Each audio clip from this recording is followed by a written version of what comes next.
Сегодня 27 число, мы находимся в городе Якутске, в строительном округе, адрес город Якутск, 2/15, возле 6-го подъезда.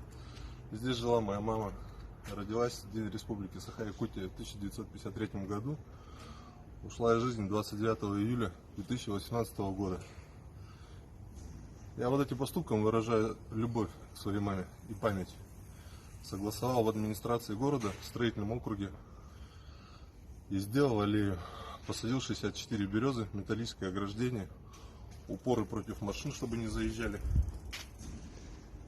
И, уважаемые жители нашего города, не стесняйтесь выражать свою любовь своим живым родным.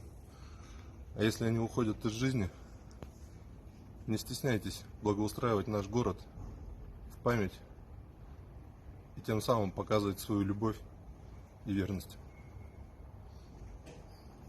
Любите родных сильно, сильно, сильно, очень сильно.